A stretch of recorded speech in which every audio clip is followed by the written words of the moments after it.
میں انڈیا جاتا رہتا تھا مدراس بنگلور، جب مشرف صاحب آئے،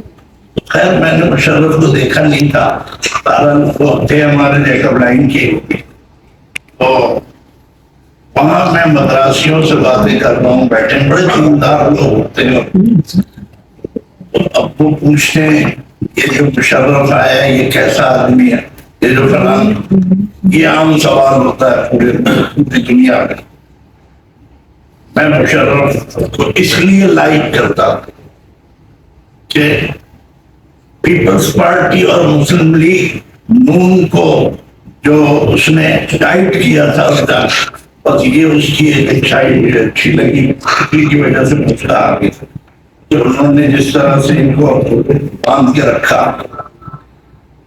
تو ایک تعریف ہو گئی مشرف کی۔ دیکھیے یہ حقیقت ہے،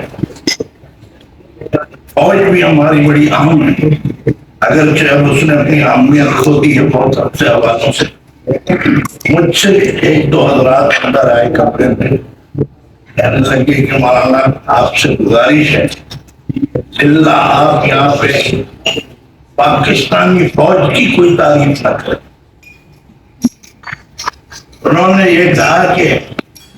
انڈیا کی فوج پاکستان کے کسی ادارے سے نہیں گھبراتی جتنی فوج سے گھبراتی۔ اگر آپ یہ مشرف کی تعریف کریں گے آپ کے لیے پرابلم تھا، تو حقیقت یہ ہے کہ فوج پہ بڑا اعتماد ہے اور ان کی۔ بس میں ایک بات یہ بھی عرض کروں گا کہ میں نے جو یہ کتاب لکھی ہے اور اس کے اندر کہیں یہ لکھا ہے میں نے کہ کاش کے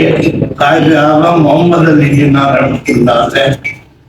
جب پاکستان بن گیا تھا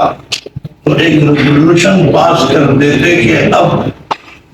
مرتے دم تک کوئی مسلم لیگ نام نہ رکھتے۔